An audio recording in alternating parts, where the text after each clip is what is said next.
Hi there, this is Greg Hessel from ReGeneration Resources, and today I want to talk to you about a framework for change. But unlike many other frameworks for change, it's equally as useful for talking about social change as well as internal organizational change. So this is from the book Switch, New York Times bestseller, Chip and Dan Heath, and I love this framework. So they talk about three aspects of change, and they use a man or person riding an elephant on a path to talk about the three aspects. So the person is the planning, the left brain side of change. Motivating the elephant is dealing with emotions. And then the path is the environment. And when talking about directing the rider, the kind of planning part of change, the first guideline they have is follow the bright spots. Who has already figured this out? And one of the things I love about this book is it's full of vignettes about social change efforts. One of them is the story of somebody who went to Vietnam to try to address childhood malnutrition. And he was given 6 months to figure this out. Seems like an impossible task. But what he did is he got together teams that interviewed families, and they looked for all of the families and all of the children who were not malnourished. Then they tried to figure out what's different with these kids. And aside from, some of them being the children of government officials, which they ruled out, they realized that the children who were not malnourished started eating sweet potato greens at a younger age. And while tradition was to eat 2 meals a day, these families fed their children 3 smaller meals a day. So what seemed like an impossible task really had a fairly easy solution. So follow the bright spots is one of their guidelines. Script the critical moves. If you have too much data, people are overwhelmed. And so really look at what's most important. One of the examples in the book about avoiding too much data is people doing jam samples at a grocery store. One had 24 samples to choose from, the other had 6. And the one that had 6 sold like 80% more jam than the one that had 24. So more isn't always better. Sometimes just focus on what's most important, script the critical moves. And then point to the destination. The destination is about the vision, and visions need to be both concrete. We have to know what we're talking about, but they also have to be inspiring. And visions can err either on being too feel good, but nobody knows what the heck they're talking about, or too clear, but very boring and uninspiring. So direct the rider, follow the bright spots, script the critical moves, point to the destination. And the second one is about motivate the elephant. The elephant's about emotions, and we know who's in charge. You can have the best laid plans, but we know that when you have a great plan to go on a diet on New Year's, but there's Ben and Jerry's in the freezer and you're not in a good mood, the elephant is going to win. Emotions overrule planning a lot of the time. So you have to find the feeling. Knowing alone is not enough. The right answer isn't enough. You have to motivate people by finding the feeling. And one of the examples they gave in the book is a campaign to try to get people to eat healthier. And the campaign was trying to target whole milk as, getting people to buy 2% milk. So script the critical moves, buy 2% milk. That was it.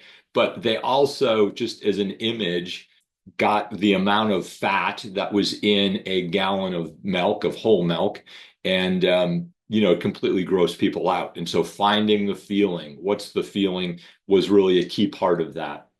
Shrinking the change is crucial.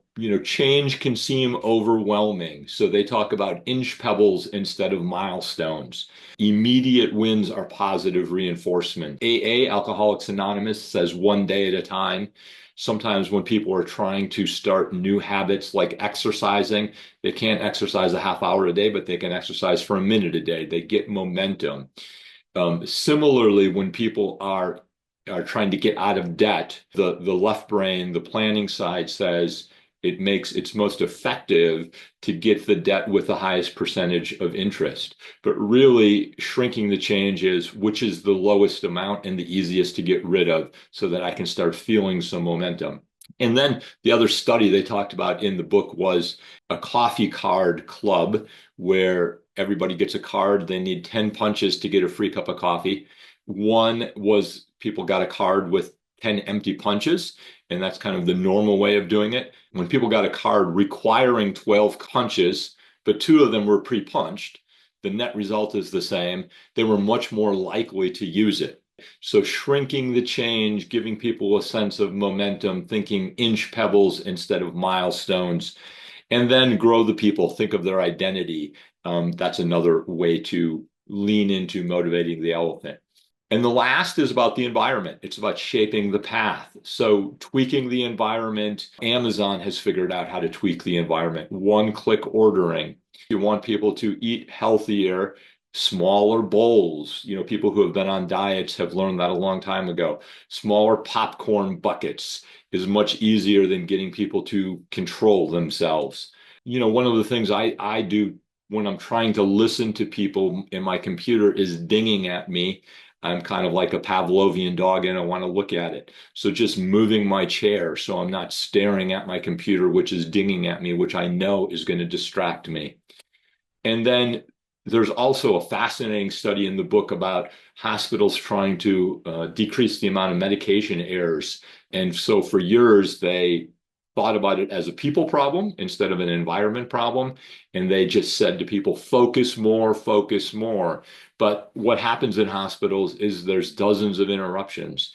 And so one hospital in California gave people who were calculating medication orange or yellow highway vests, the kind that the highway workers wear. And really what that meant is that sent a signal to people is I'm doing something important. I'm calculating a medication. Don't interrupt me. And Kaiser Permanente, the hospital or the chain of hospitals in the West Coast, they decreased medication errors by 60% over the first 6 months just by introducing this change, tweaking the environment, giving people who are calculating medication construction vests. Then building habits is a way to shape the path. And, one of the things animal trainers do is they only talk about and reinforce the positive. They completely ignore the negative things, the things that the animal is doing that are not moving in the direction they want them to do.